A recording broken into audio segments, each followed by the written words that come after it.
it's a big responsibility because, yes, it's just a game. At the end of the day, it is a form of entertainment. We are not curing cancer or working towards world peace or anything. But I know from talking to players that it's really important to their lives sometimes, that like this is their escape from a job that's frustrating or a family situation that isn't awesome, or this is what they do with their friends, or this is how they unwind. So we try to give that the respect it deserves when players care about something so much.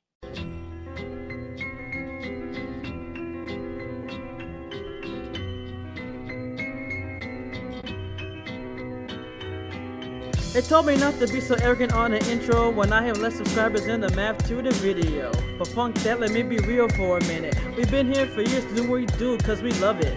We interview people from the game community. It doesn't matter if you're new or a huge celebrity. Like getting rid of Derek profile so you can hate me because the thumbs down is seriously stupid currency. Shows are smart, funny, and makes you think. Kills off most of our viewers with just a wink. We're here for you, all Lord supporters. I'm like Bernie Sanders, send me your nickel diamond quarters. We love our guests, except the ones that say no. I make too many intros for the Obsolete Gamer Show. That's right, sit back, relax, it's the Obsolete Gamer Show.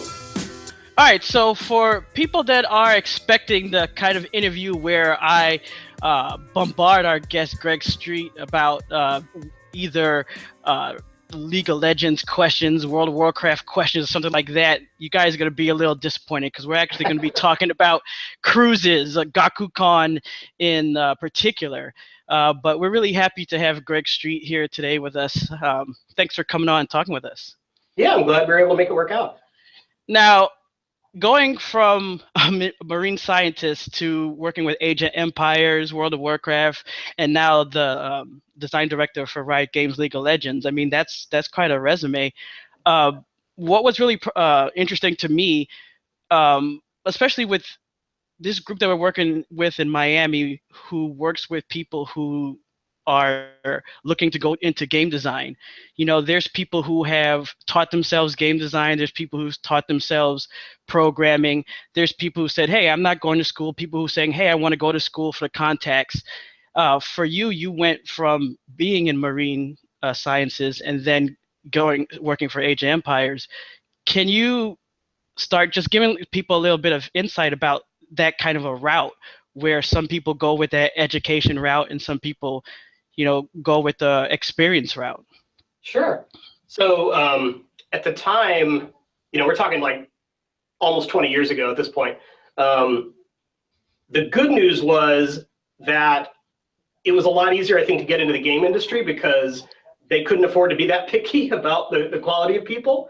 The bad news was there just weren't as many opportunities available. There weren't a lot of companies. At the time, a lot of design was done by engineers. Engineers did almost everything. A lot of times they'd even do the art of the game.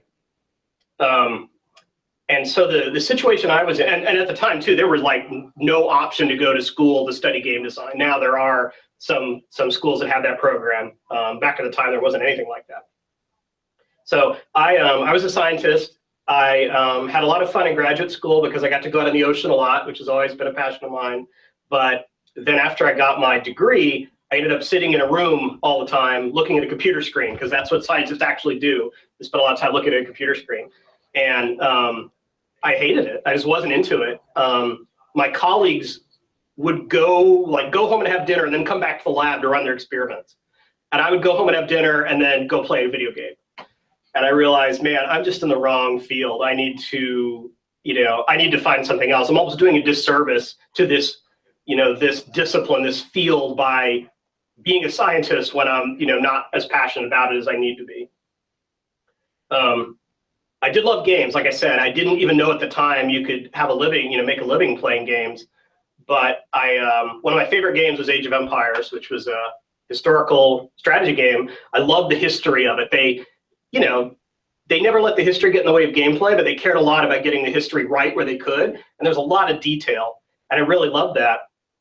And I was reading an interview with Bruce Shelley, who's one of the lead designers of Age of Empires, who had always been like a hero of mine, because he worked on Civilization and Railroad Tycoon, a lot of famous games.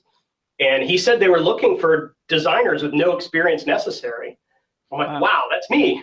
So I sent them a resume, and I ended up hitting it off with Sandy Peterson, another really famous game designer, worked on Call of Cthulhu and Doom and games like that.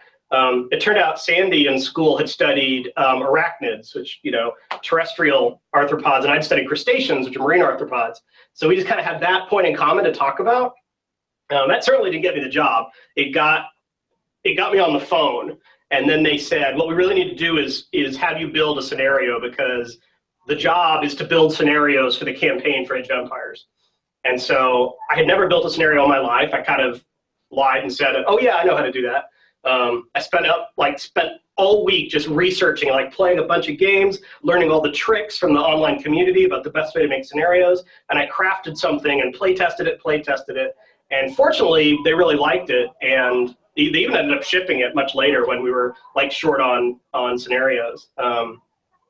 I still had to do like an on-site interview in Dallas where the company was located, and went through that whole process. At the end of the day, I was a brand new, very bottom of the tree game designer. My first desk was like, I think the photocopier for the company was on my desk with a computer, and it was like very low tech, very startup. And then I just watched the company grow and grow from there.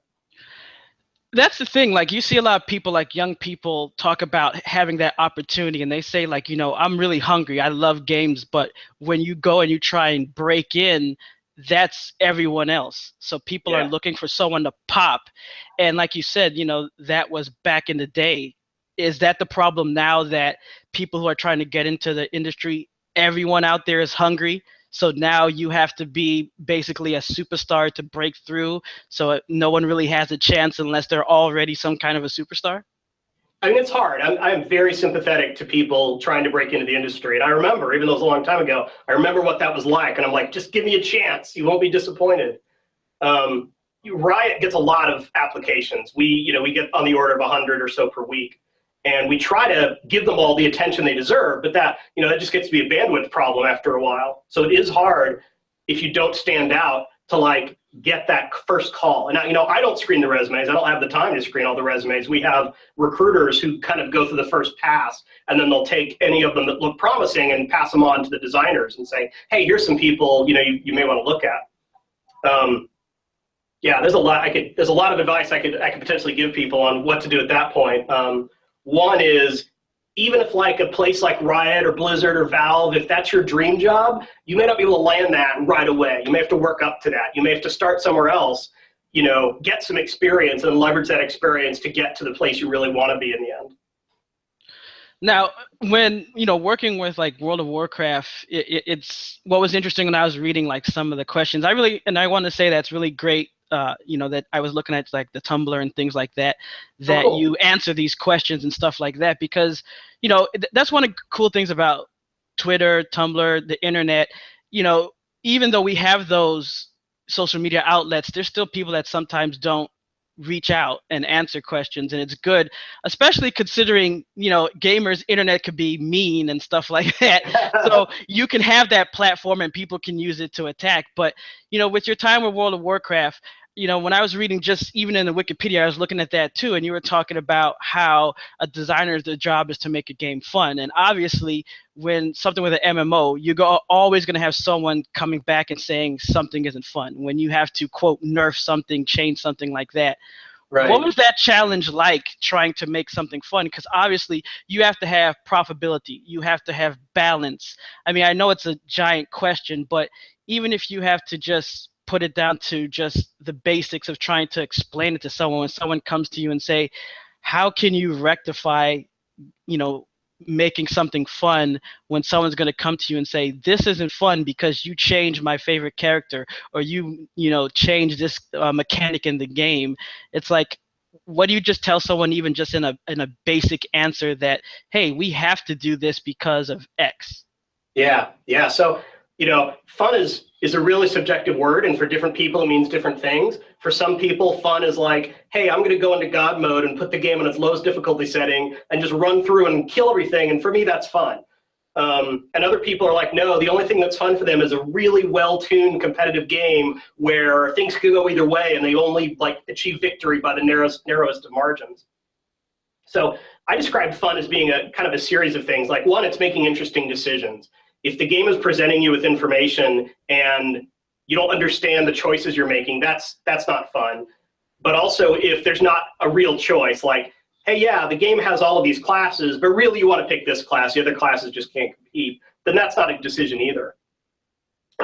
Another thing that makes games fun is getting better. Like, getting better at a game is really satisfying. Getting better at almost anything is really satisfying, like a musical instrument or sports or whatever, but playing a game and seeing yourself get better and better feels awesome. And that's the kind of thing that gets players to come back over and over. It's a real challenge in multiplayer games because kind of your fun can't infringe too much on someone else's fun. And so that's sometimes you run into that situation, even in World of Warcraft PvE, when one player would say, yeah, but it was really fun for me to like be the top healer. You'd be like, yeah, but all the other healers feel terrible because they can't compete. That's not just your skill. It's because the designers just made your class too powerful. Yeah, exactly. And what I really found interesting with League of Legends is, you know, in the beginning when it came out, the idea of having just like this piece of something. Like you have this piece of, oh, you get almost like this, the essence of PvP in this little box, and you put together. And it's funny because the people that don't get it, they're looking, they're like, how do you have like basically this one map? I mean, of course you have like Dominion, and you have the other maps where you could just, you know, the Aram, but people are like, oh, you're basically playing this one map. How is that fun? It's like, have you played it? And it's like, it's awesome. And then you have these skins, but you're just changing what they look like. No, it's more than that. And they're like, I don't get it. It's like, you just have to play it. It's like, have you ever had to like just explain to someone that didn't get it, like what is so compelling when someone's there and they're working towards getting another character, and then they're like, oh, I'm just gonna play this character. Like I've had that happen where someone says, oh, I really like Sona, I'm gonna play her.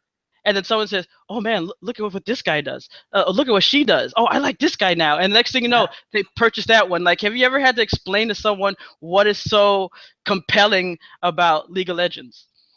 I describe it as a couple different things. Like, you're right. The game basically takes place on one map, Summoner's Rift. We do have other maps, but we kind of consider them extra for when you're kind of tired of the main map. But in the same way, nobody says, hey, why does chess only have one board? Or why does basketball only have one court? It's like, that's not what the game is about. The game isn't about like playing on different maps all the time. The game is about what your team does and what the other team does. And that's really where the fun comes from, is can you really coordinate with your team, and can you help each other out, or like defend someone when they're down, or does the other team make a mistake and then you exploit that and you feel really smart for having done that? That's why, you know, you never play the same game twice. And if you do start feeling like the games are feeling too similar, that's a problem, you know, that we have to solve on the developer side of things, because we want the story of each game to be what happened.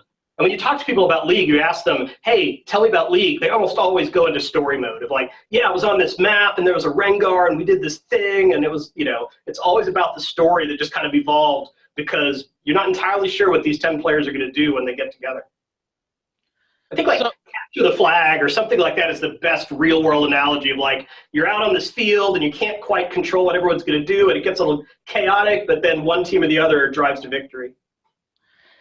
Now, as far as when you are answering these questions, you know, is there ever a point where someone is just going at it too much and you're just thinking to yourself, man, this person is just too much into the game? Like, man, this person's like deep into the code, almost like they are a designer.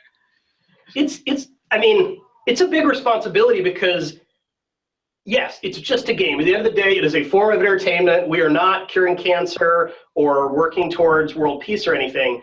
But I know from talking to players that it's really important to their lives sometimes, that like this is their escape from you know, a job that's frustrating, or a family situation that isn't awesome, or this is what they do with their friends, or this is how they unwind. So we try to give that the respect it deserves when players care about something so much.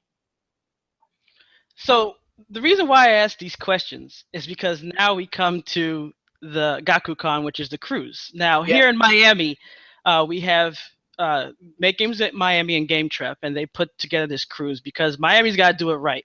You know, you have your normal convention where you have it like in a building and you have like maybe 3 days or so where you go into the building and you have all types of events and you have the meets and greets, the Q&As and things like that.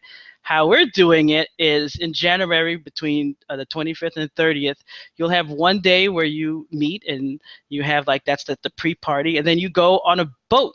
You go out and it's just like being on a regular cruise. You know, you'll have regular people on a cruise, but then you'll also have awesome guests like yourself. And I'm just curious, you know, overall, what do you think of, you know, that concept? Because to me as a gamer, I think that's awesome.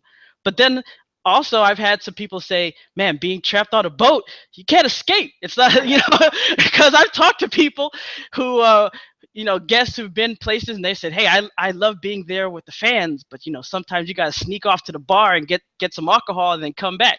So I want to ask you, what do you think overall of that concept? I mean, I've never done anything like this before. I'm pretty familiar with the idea of like specialized cruises where it's, you know, it's a particular group of people who all have something in common, you know, whether it's about music or something like that. I really like talking to players. I mean, that's where I get energy from. And I also really like, you know, I've gone on cruises with my family before. It's a really nice way for everyone can kind of do their own thing, but then they can kind of come back together and talk about stuff. And you don't, you know, nobody really has to worry about who's going to be the host or where are we going to go to dinner, because everything's just kind of provided there for you. So you can just focus on being relaxed and chill out and, you know, in our case, talk about games and stuff.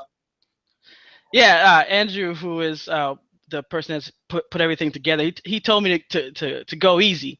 I'm not sure. I'm not sure what he meant by that, because I think I'm easy. But you know, look, I just play it straight because I can understand where, you know, sometimes games. I've been to a lot of conventions, and I'm not always the kind of person who, you know, even though I've interviewed a lot of people, I always try to give a person their space. So I can imagine, you know, I've seen people on cruises. I'm not the kind of person that'll go up to a celebrity and just start poking them and say, hey, you know, they're like relaxing on a cruise and I'm just going to start tapping them for autographs or questions. But hey, so you've been on cruises before. What is your favorite activity when you're just on a regular cruise to relax? I love just to find a spot like out in the sun on a balcony somewhere and like curl up with a good book and just watch, you know, watch the ocean go by and chill. Okay, so say you're on the GaCuCon and you're just chilling and someone starts asking you about what's coming up next on League of Legends. What's going to be your response? Oh, I'll be like, hey, let's sit down, let's get a drink, let's talk about this. I mean, I'm not going to be able to like share information that we haven't said publicly yet. I can't leak things, but you know, I'm happy to talk about, answer questions they have about the game or development, or just like talk about other games we love or that sort of thing.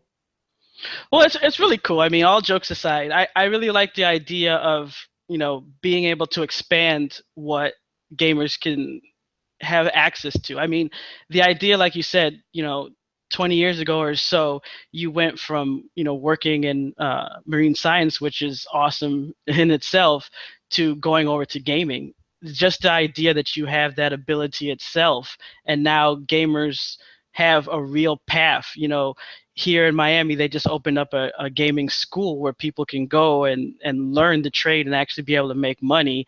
You know, yeah. I think it's really awesome. You know, League of Legends itself, huge millions and millions of viewers. You know, I listen to ESPN for sports. They have a podcast where they're talking about League of Legends. I mean, overall, it must be great to see it blow up. I mean, I remember years ago just hearing about it when it started. I mean, could you imagine that you'd see it on ESPN? No. I mean, like, I remember when League of Legends first launched, and, you know, I played it and I paid attention to it as a player, and then I kind of forgot about it. And then I was actually in China at a Blizzard event, and I couldn't believe the size of the League of Legends booth. There were so many players there. And I thought, okay, I'm missing something. Like, this is exploding. And I hadn't really realized it was going on. And then I started following the esports a little more. And even then, that was years ago. It's just gotten bigger and bigger since then. It's exciting and thrilling and a little scary to just kind of watch that happen. I say scary because, again, it's a huge responsibility not to screw it up, you know? Now, as far as, because they're going to have like land time on the cruise, are you actually pretty decent at the game itself? Because I remember I worked at Alienware, and I remember we'd go out sometimes to some of these conventions, and they'd always want to play us thinking that we were really good at games. And then when they'd kick our ass in games, and they'd be like, I thought you Alienware guys are good. It's like, we're working. We're not, Yeah. that doesn't mean we're experts. So what about yourself? Do you have like a favorite character? Are you like really good or just, regular player? I mean, there are League of Legends players that play the game every night for like 4 or 5 hours at a time, and then all the weekend that's what they do. And that's not me. I can't devote that kind of time to the game these days. I play it and I try to stay in tune with what's going on, and it's important to my job to be really informed. But I think the days where the people making the game are the best people in the world at the game, that's long over. On cruises, are you like a buffet guy, or do you like going into the dining rooms? 'Cause I always like the idea of those dining rooms where you go in and they'll bring you pretty much anything you want. But Yeah. at the buffet, you go there and there's just that spread of food. Awesome, I tend to do the buffet for breakfast and lunch, and then the dining room at dinner. Oh, okay. What about like, how at the top they have usually those double pools, and that's where it's like tons of people, and then they have the pools like at the bottom, kind of in the back, and that's where like you have the older guys who want to just chill and relax, stay away from the kids. Which pool are you at? I'm probably at the quieter pool. Like I said, I just want to, I usually am there with my book or my Kindle or a magazine or, my iPad playing games and a drink. I'm not at the one with the, with the DJ or people play volleyball or that sort of thing where it's super crazy. Okay. All right, so let's see. Some of the spots on a cruise, you have like the cigar bar, you have the piano bar, you have the sports bar. Any of those spots you like to hang out at, or the gym like that, anything like that? I mean, it kind of depends on what's going on. If I'm with my family or friends and what we want to do is chat or catch up, then somewhere like the cigar bar is good because you can talk to each other, or maybe the sports bar. I think if you're going to the piano bar, it's because you want to be entertained and you're kind of, you're done talking, you're sick of each other a little bit, and you just want to like have something to do. You're an activities guy, because I always looked at those cruises as the kind of place like a camp. It's like a camp for adults, because you look at the sheet that you get when you wake up. For people that have never been on a cruise, they usually give you a sheet before you go to bed. Like if you go to dinner, what happens is they usually clean your room while you go to dinner. When you come back, they put like a towel animal there. They have mints and things, and there'll be a sheet that has all your activities for the next day. And when you look at it, there's all these different things that they can go. And a lot of them are really campy. They'll be like how to make sushi, or a scavenger hunt, thing like that. Do you like to participate in those ship activities? I mean, it depends on what it is. I think, I don't know about this particular one, but I've been on cruises before where they'll do like, hey, it's a Q&A session with the captain, or we'll give you a behind the scenes tour. I think stuff like that is super fascinating. I usually don't have a lot of trouble entertaining myself because I don't get a lot of free time. So, sitting back and chilling is not a bad thing. When there's ports, I like to go out and explore the city or the island or wherever it is a little bit, though. And what about excursions? So this is, overall it's 3 days on the actual boat. When you go to port, like this place it's gonna be going to like Cozumel. When they get to Cozumel, are you the kind of person that likes to get off and go on an excursion, or do you like the fact that so many people get off the boat, you can actually chill, explore the boat, or just relax? No, I always get off the boat. I love to travel and I love to visit new places. So I like to get out and, sample the local culture and eat some local food and just see the sights. Sometimes I'll take like an excursion with the ship, but often I'll just go out on my own, or I'll have set up. Sometimes if you make the excursions yourself, they're a lot cheaper than if you sign up through the ship. Awesome. All right, guys, so if you know what I actually did here, I plotted out everywhere Greg Street's going to be, so you know where to find him if you need him. There you go. See what I did for you guys? No, but I think it's really awesome, what you've done to agree to come on. How did you actually get hooked up with the guys to do this? I mean, Andrew and I just started talking on, I think it was Twitter or something like that.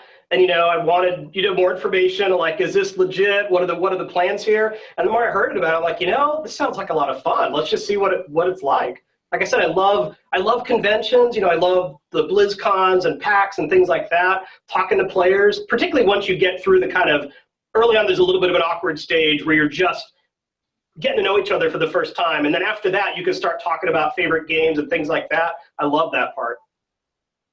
Awesome. Well, For people that are interested, the GaCuCon is going to be leaving out of Miami. It's going to be January 25th through 30th. Greg Street is going to be one of the people that's going to be on that cruise, as well as many others. You can go check that out. We'll put the link up on the website so that you can see that. But thanks for coming on and talking to us today. It was really awesome. Oh, my pleasure. Like I said, I'm really glad we could figure out a time for it to work.